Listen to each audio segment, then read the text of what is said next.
The key is heavy, damp in my palm. It feels heavier than it should, cold metal warming against my skin, but the chill it carries isn't from the weather. It's from the memory, sharp and sudden, of another key. A key I don't have anymore. A key I didn't give away. The lake breeze cuts through my thin jacket, stinging my cheeks, but the real sting is inside. A hollow ache right behind my ribs. I stand here on the dirt road, the familiar scent of pine and damp earth thick in the air, and stare at the sign I never thought I'd see. A new sign. A stranger's sign. The old, weathered wooden nameplate my grandfather carved, warped by decades of sun and rain, is gone. Replaced by something crisp, corporate, utterly alien. It's like seeing a stranger wearing my grandmother's dress. It fits, technically, but it's wrong. Violating. The sun is setting over the water, painting the sky in bruised purples and oranges, the kind of sunset I've watched 1,000 times from the porch swing, the kind that used to fill me with a quiet peace. Now, it just feels like the sky is mourning with me, mourning the loss of a place that was more than just wood and stone. It was memory. It was anchor. It was mine. And now it's not. Let me know where you're watching from and what time it is. And if you haven't already, please subscribe. It helps me more than you know. This cabin, this stretch of woods along the lake, it wasn't just property. It was the history of my bloodline, woven into the land itself. My great-grandparents built the first structure here, a tiny log fishing shack, back when this lake was truly wild, before the paved roads came, before the fancy houses started sprouting like invasive weeds along the shoreline. My grandmother spent her summers here, chasing fireflies and swimming until her fingers pruned. My mother learned to row the old wooden boat here, the one that still sits, or sat, upside down on the shore, waiting for spring. And me? I practically grew up here. Every summer from the time I was small enough to fit in my grandmother's lap on that porch swing, until I was too old for summer camps and too cool for family vacations, this cabin was my constant. My refuge. My true north. It wasn't fancy. No granite countertops, no stainless steel appliances. The plumbing groaned, the roof leaked a little near the back bedroom in heavy rain, and the heating was a temperamental beast. But it had the smell of old wood smoke and lake water, the sound of loons calling across the water at dawn, the feeling of history settled into the very beams of the house. It held generations of laughter, whispered secrets, quiet tears. It held us. It was the place where I felt most myself, stripped bare of the city's expectations, just a girl with tangled hair and dirt under her fingernails. My husband, Mark, he never quite understood it. He appreciated the quiet, the escape from the city, sure. He liked the fishing, the bonfires.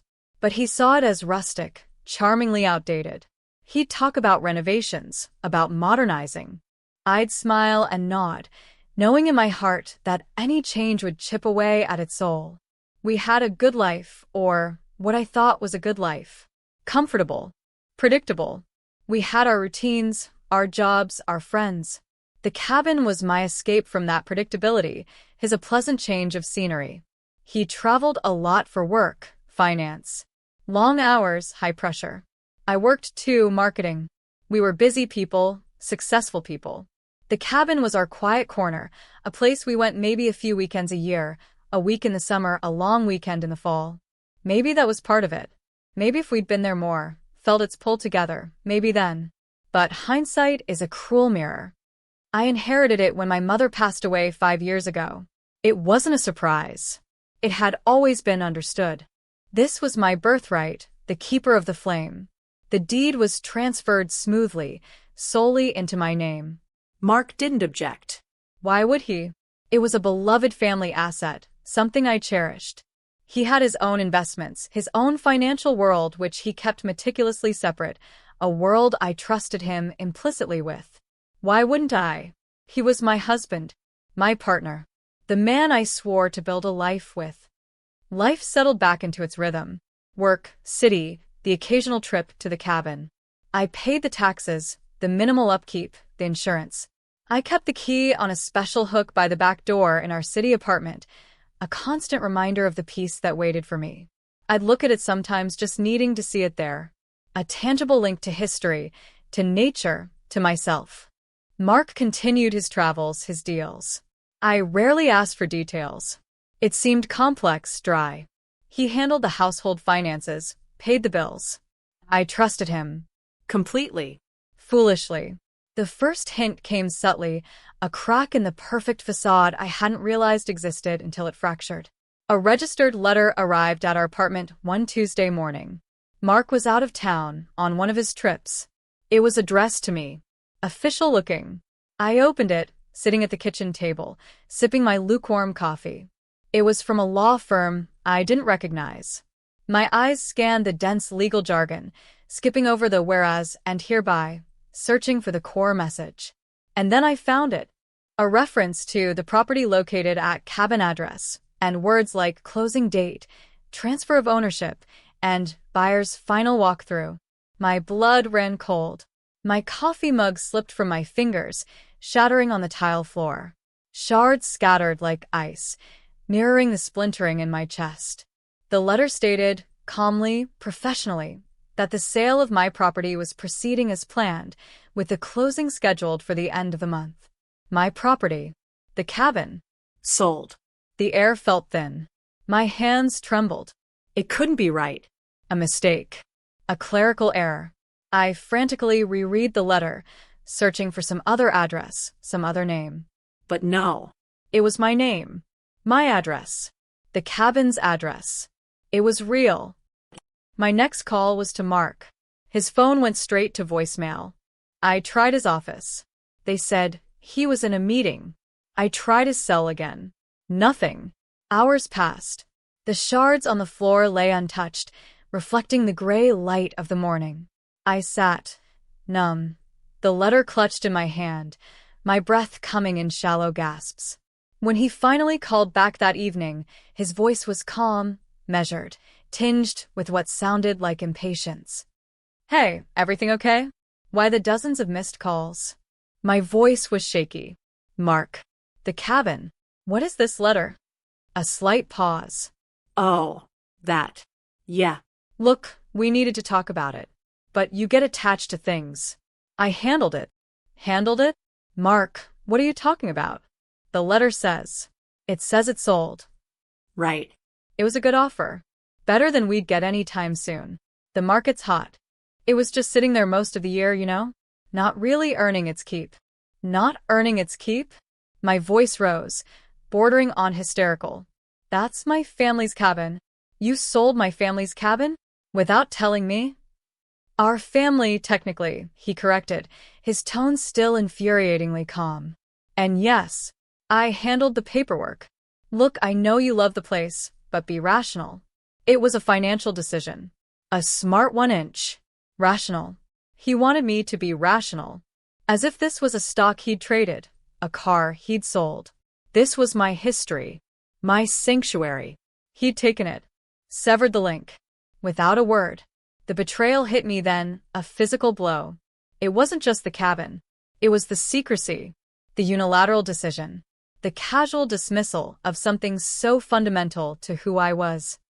You had no right, I whispered, the fight draining out of me, replaced by a profound, chilling emptiness.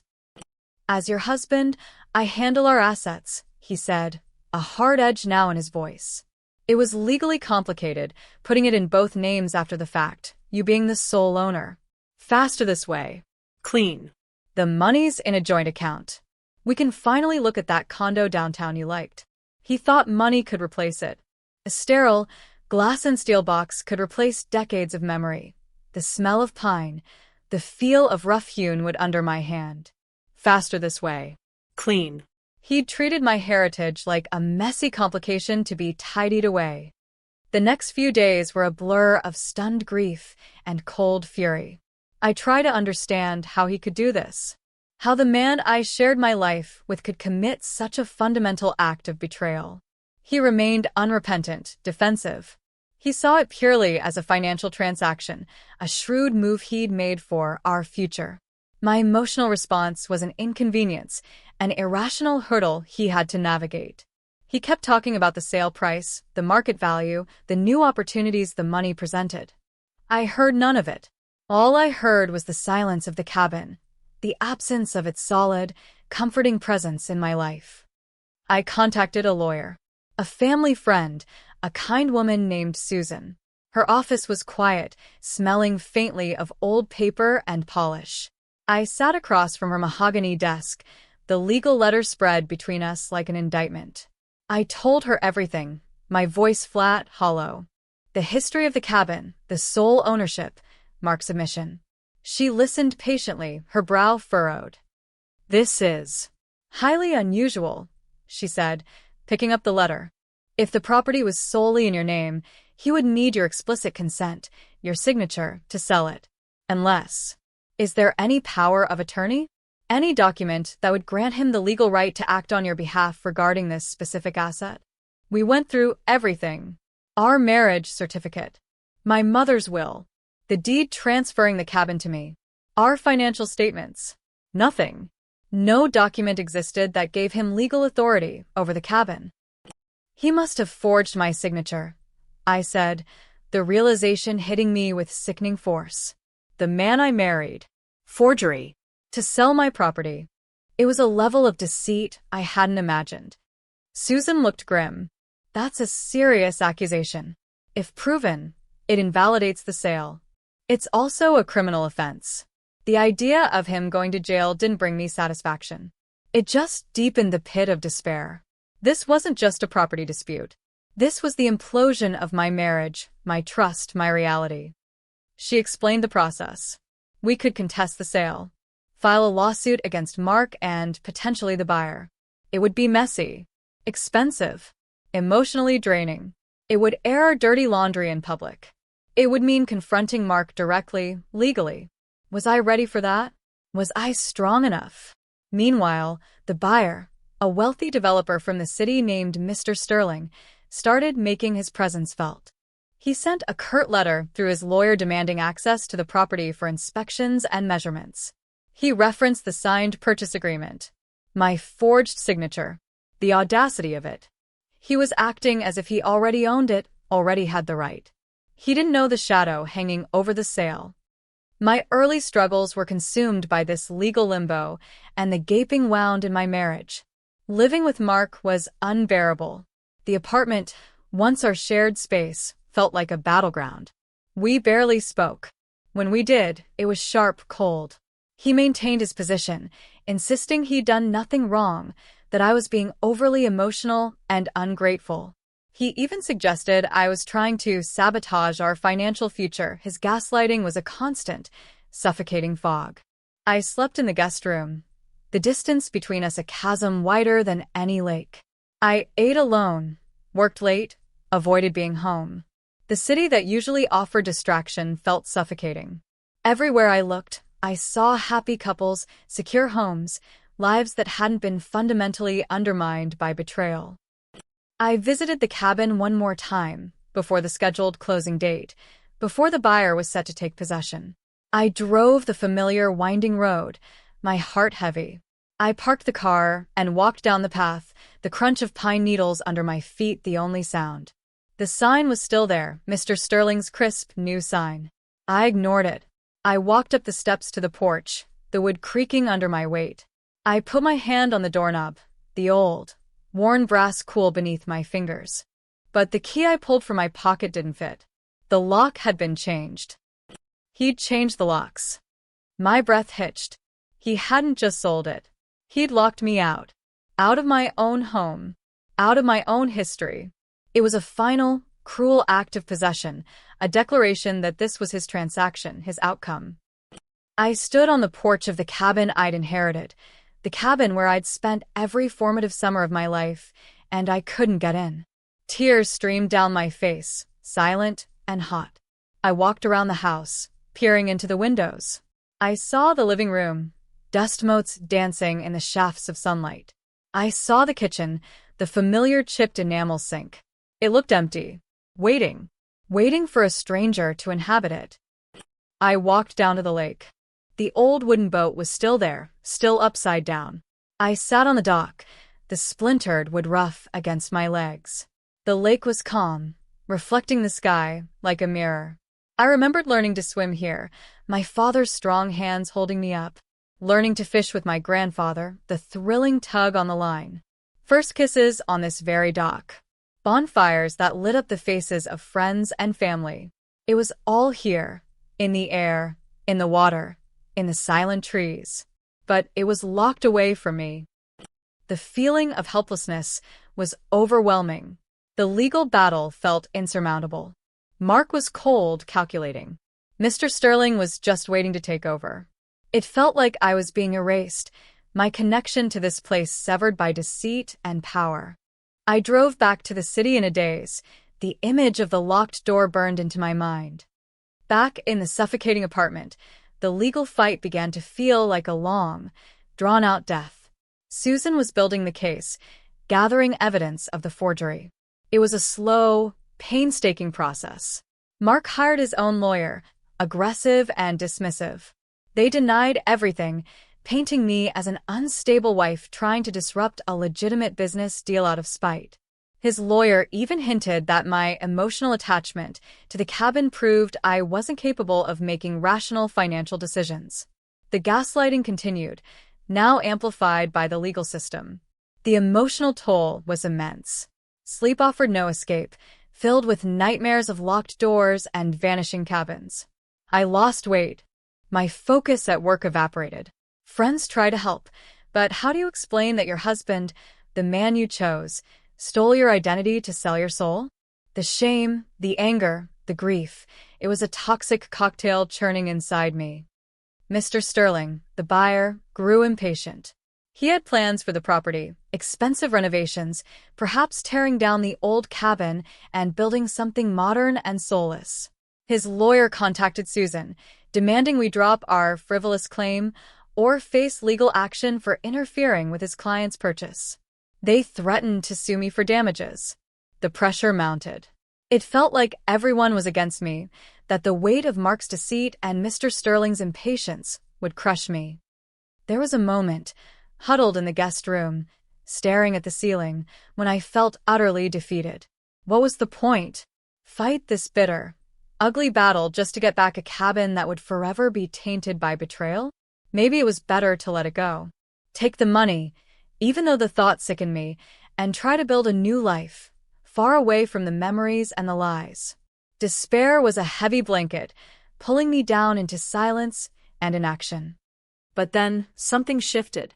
It wasn't a sudden burst of strength. It was quieter, more insidious. Like a cold seed germinating in frozen ground. I was looking through old boxes in the guest room closet, boxes I hadn't touched since moving them from my mother's house. Photos, letters, old documents. I wasn't looking for anything in particular, just trying to occupy my mind, to escape the present reality. I found my mother's old photo albums, filled with pictures of the cabin, of me as a child, laughing on the dock. And then I found a box labeled cabin papers. Inside were deeds, tax records, insurance policies. And tucked away in a brittle envelope, a copy of a long-term lease agreement. It wasn't the deed to the cabin itself. It was a land lease.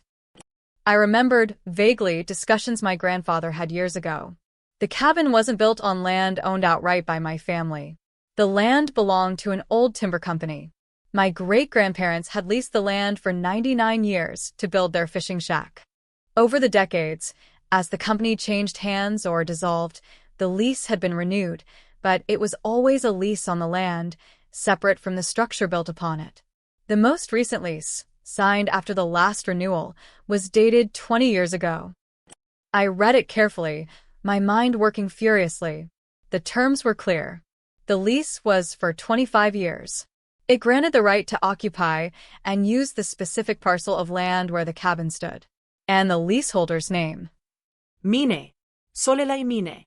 It was dated shortly after I turned 18, a formality my grandfather had insisted upon, a way to ensure the cabin stayed in the family's hands, as he'd put it, long after he was gone. He'd transferred the remaining years of the existing lease into my name. And the expiry date? I scanned the document, my heart beginning to beat faster. It was coming up. Not years away. Months. Less than 6 months from now. A cold wave washed over me, but this time it wasn't despair. It was something else. Something sharp and cutting. The lease stipulated that upon expiry, the land rights reverted entirely to the landowner, whoever the successor to the original timber company was now. It also stated that any structures on the land at the time of expiry became the property of the landowner unless removed by the leaseholder beforehand.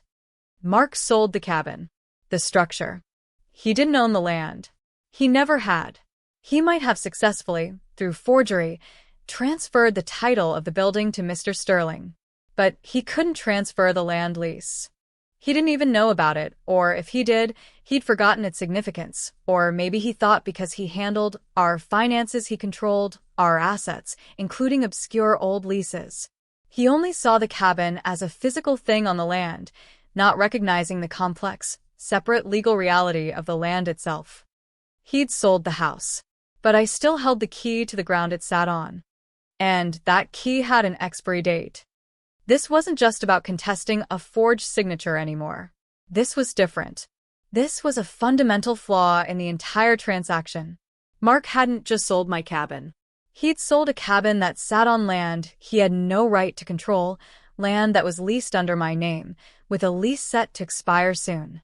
Mr. Sterling had bought a building, completely unaware that the ground beneath it was about to vanish from under him. The despair lifted, replaced by a chilling clarity. This wasn't just about getting the cabin back. This was about demonstrating the depth of Mark's deceit, the carelessness of his greed. It was about hitting him where it hurt most, his supposed financial acumen, his control. And Mr. Sterling, the impatient buyer threatening to sue me, he was about to lose everything he thought he'd bought. I had held the physical key to the cabin. Mark had taken it and changed the locks. He thought he held the legal key to the sale with his forged signature. But I held the forgotten legal key to the land. And it was far more powerful. The realization ignited a cold fire in me. No more tears. No more feeling helpless. My strategy shifted entirely. This wasn't about fighting his forgery in a messy court battle. This was about leverage. Absolute, undeniable leverage. Mark had made a mistake. A colossal, irreversible mistake born of his arrogance and his ignorance of my family's history. And that mistake was my weapon. I went back to Susan's office, not with a slump of defeat, but with a coiled tension. I laid the land lease on her desk. She read it, her eyes widening. "Well, I'll be damned," she murmured, looking up at me. "This changes everything." She quickly grasped the implications. The sale of the cabin structure was one thing. The right to occupy the land was another entirely. If the land lease expired, the cabin, regardless of who held the title to the structure, would become the property of the underlying landowner. Mr. Sterling's purchase would be worthless. He wouldn't own the land, and the building he bought would legally belong to someone else. Susan confirmed the identity of the current landowner, a large real estate holding company, the distant successor to the old timber company. They were likely unaware of the cabin sale, or perhaps didn't care, waiting for the lease to expire to potentially develop the land themselves. My decision solidified. I wasn't going to quietly contest the forgery anymore. I was going to use the land lease. I wouldn't just stop the sale. I would rewind it. I would demonstrate, unequivocally, that Mark had sold something he couldn't deliver, trapping the buyer in a deal that was fundamentally flawed. My resolve hardened. This wasn't just about property anymore. It was about justice, about reclaiming my agency, about making them, Mark and Mr. Sterling, understand the true cost of their actions. I felt a cold, steely determination settle in my gut. They had underestimated me. They had thought I was just an emotional woman who could be easily dismissed or intimidated. They were wrong. The deepening crisis wasn't a new event, but the increasing tension and the race against the ticking clock of the land lease expiry. Susan advised caution. Contacting Mr. Sterling directly, or even revealing my discovery to Mark prematurely, could backfire. Mark might try to find a loophole, or worse, try to damage the cabin or the land out of spite. Mr. Sterling might panic and try to force the issue legally before the lease expired. We needed to wait to gather our facts, understand the legal standing of the current landowner, and time our move perfectly. The pressure was immense. The scheduled closing date for the cabin sale was fast approaching. Mr. Sterling's lawyer was sending increasingly aggressive emails, threatening lawsuits if I didn't cease interfering. Mark was still living in the apartment, a constant, toxic presence. He seemed almost smug, confident that the sale would go through, that his version of reality, where he was the competent financial provider and I was the irrational wife, would prevail. He had no idea. I had to maintain the facade of the defeated, emotional woman fighting a losing battle against a forged signature. It was a difficult performance. Inside, I was a tightly wound spring planning waiting.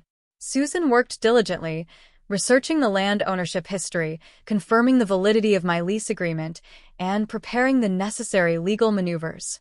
Every day that passed brought the lease expiry date closer, strengthening my position, weakening Mr. Sterling's. There was a terrible beauty in it, a slow-burning fuse under their unwitting feet. They were so focused on the cabin, on the structure, on the forged deed, they were blind to the ground beneath them. Mark, with his arrogance and financial tunnel vision, had overlooked the single most crucial detail. Mr. Sterling, blinded by his desire for a prime lakefront property, had done insufficient due diligence. They were so busy taking what they thought was mine, they didn't see the trap they were walking into. The waiting was the hardest part. The cabin sat there, empty, the new sign mocking me. I imagined Mr. Sterling making plans, oblivious. I imagined Mark counting the money, already spent in his mind. And I waited, the land lease document tucked away safely, a hidden ace. The final confrontation was orchestrated by Susan. She arranged a meeting under the guise of a last-ditch settlement attempt before the scheduled closing. It was held in a neutral conference room in a downtown office building. Sterile, silent, impersonal. The perfect backdrop for a cold, calculated strike. Mark was there, flanked by his lawyer. Mr. Sterling was also present, along with his legal team. They sat across a long table from me and Susan, looking confident, slightly impatient. Mark avoided my eyes. Mr. Sterling looked at me with a mixture of irritation and condescension. Mark's lawyers started, laying out their position. The sale was valid. My claims were unfounded. They were prepared to move forward with the closing and pursue legal action against me if I continued to interfere. They spoke about the money, the contract, the inevitability of the transaction. They spoke about the cabin as an asset, a number in a ledger. I sat quietly, Susan next to me. My hands were clasped tightly in my lap, but inside, I was perfectly still. The cold fire had spread, burning away the fear, the grief, the anger, leaving only a sharp, clear focus. When they finished, Susan spoke. Her voice was calm, measured. "Thank you for outlining your position," she said. "We understand you believe the sale of the structure at cabin address is valid. However, there is a significant complication you appear to have overlooked." Mark shifted in his seat. Mr. Sterling frowned. Susan reached into her briefcase and pulled out the land lease agreement. She placed copies in front of their lawyers. "This is a copy of the land lease agreement for the parcel upon which the structure sits," she explained, her voice gaining a quiet power. "It was originally signed by my client's great-grandparents, renewed by her grandfather, and subsequently transferred solely into my client's name 20 years ago." Their lawyers picked up the document, their confident smiles fading as they read. Mark's lawyer flipped through the pages, his eyes darting between the clauses. Mr. Sterling leaned forward, peering at the document. Susan continued, laying out the facts with precision. The lease grants the right to occupy the land for a specified term. That term expires in less than 6 months. Silence descended on the room, heavy and thick. The only sound was the rustle of paper as the lawyers frantically scanned the document. "Upon expiry," Susan stated, "the lease reverts to the current landowner. And, per the terms of the agreement, any structures remaining on the land at that time become the property of the landowner, unless removed by the leaseholder prior to expiry." She paused, letting the words sink in. My client is the leaseholder. The lease is solely in her name. It cannot be transferred or assigned without the express permission of the landowner, which has not been sought or granted. Mr. Sterling, you have purchased a building that sits on land you have no legal right to occupy, a right that will vanish entirely in a matter of months. Mr. Sterling's face went pale. Mark finally looked at me, his eyes wide with shock and disbelief. His face, usually so composed, crumpled for just a second. He had been so fixated on the cabin, on the forged deed, on the money, he had completely missed the fundamental truth of the situation. He hadn't just sold my cabin. He'd sold a ticking time bomb. His lawyer stammered. This wasn't disclosed. We weren't aware of a separate land lease. That, Susan said coolly, glancing at Mark, is between yourselves and the seller. My client was also not aware her property was being sold. Mr. Sterling exploded. You sold me a worthless building. It's useless without the land. He rounded on Mark, his face contorted with rage. You defrauded me. Mark was speechless, caught in the headlights. His carefully constructed world of calculated deals and profitable transactions was collapsing around him. He had been so sure of his own cleverness, he'd missed the gaping hole in his scheme. The land lease. The history he dismissed as sentimental nonsense. Susan held up a hand, cutting through the shouting. Gentlemen, this is the situation. My client, as the leaseholder, has the right to remove the structure from the land before the lease expires. Alternatively, the current landowner, upon expiry, will take possession of the structure. She looked directly at Mr. Sterling. Either way, you will not own the land, and you will not own the building. She turned to Mark's lawyer. Mr. Mark's actions in attempting to sell a structure on land he did not control, using a forged signature, constitute not only fraud against Mr. Sterling but also significant legal issues regarding my client's ownership and the attempted fraudulent transfer. She then laid out my terms. Simple. Non negotiable. The sale was void. The purchase money Mr. Sterling had paid was to be returned to him immediately by Mark. Mark would transfer the cabin structure back into my sole name, formally acknowledging the fraudulent attempt to sell it. He would also pay me significant financial compensation for the emotional distress, the legal fees, and the violation of my ownership. If he refused, I would not only pursue criminal charges for forgery and fraud, but I would also allow the land lease to expire. Mr. Sterling would lose his investment, and Mark would face a lawsuit from a very angry, very powerful developer for selling him air. Their shock was absolute. They had come to intimidate me, to finalize a deal built on deceit. Instead, they were trapped. Mark's lawyer frantically whispered to him. Mr. Sterling looked from Mark to me, his face a mask of dawning realization and fury. He had been played, not by me, but by the man he thought was a shrewd operator. Mark tried to protest, to bluster. This is ridiculous. The lease. It's just an old paper. It's a legally binding document, Susan stated flatly. And it expires soon. Your buyer loses everything unless my client agrees otherwise. And she has made her terms clear. The power in the room had shifted entirely. It was palpable. Moments ago, I was the wronged party facing an uphill battle. Now I held all the cards, not through force or money, but through a forgotten piece of paper and their own blind spot. Mark's face was ashen. He had lost control. Not just of the transaction, but of his carefully constructed image, his dominance. He had tried to erase my history, but instead, that history had risen up to dismantle him. There was no more negotiation. The terms were accepted. Mark had no choice. He couldn't afford to have Mr. Sterling's wrath unleashed upon him, nor the criminal investigation. He had to untangle the mess he had created. He had to give back the money, revert the ownership of the cabin structure to me, and pay me the compensation. The aftermath was quiet. The legal process of unwinding the sale was formal, sterile. Papers were signed, money moved. Mr. Sterling, furious but pragmatic, recovered his funds and vanished, his dream of a lakefront property built on someone else's land evaporating. Mark moved out of the apartment shortly after the meeting. There was no dramatic confrontation, no tearful goodbye. Just the silent removal of his things, the closing of a door. The marriage was over, not with a bang, but with the rustle of legal documents and the cold finality of a betrayed trust. The cabin technically belonged to me again, the structure back in my name. The forged deed was nullified, but the land lease was still ticking down towards its expiry. I could have extended it, negotiated a new lease with the landowner. I could have sold the cabin myself, now that I had clear title, perhaps even to Mr. Sterling if he was willing to pay a premium for the land rights I controlled. I had options. I had won. But the victory felt hollow. The cabin, my sanctuary, had been defiled by deceit. The memories, once pure and comforting, were now tinged with the bitterness of betrayal. I drove back to the lake after everything was settled.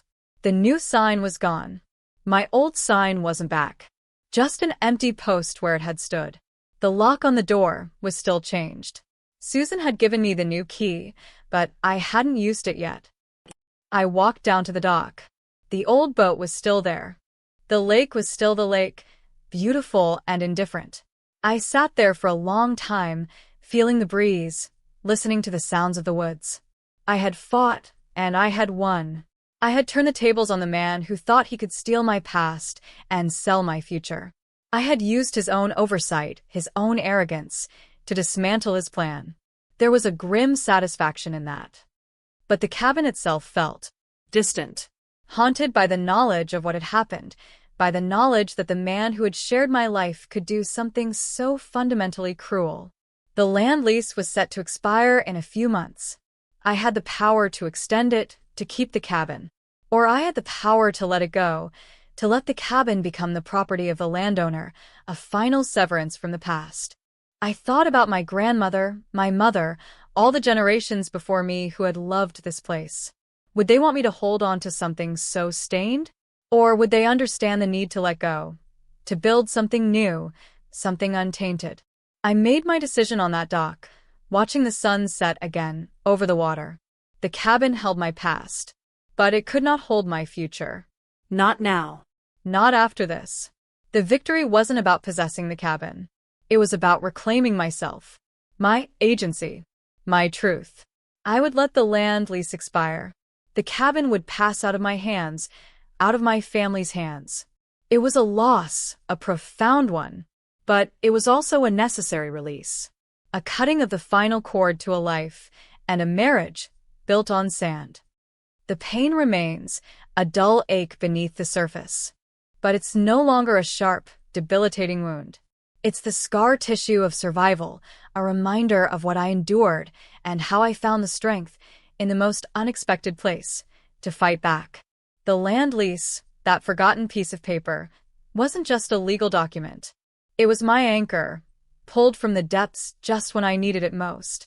It was the quiet whisper of my ancestors, reminding me that even when you think you've lost everything, the ground you stand on can still be your own. If this story hit close to home, if you've ever felt betrayed or underestimated and found a hidden strength you didn't know you had, I'd love to hear your version. Drop a comment with where you're listening from and what time it is. Thanks for being here. Subscribing helps bring more of these to life.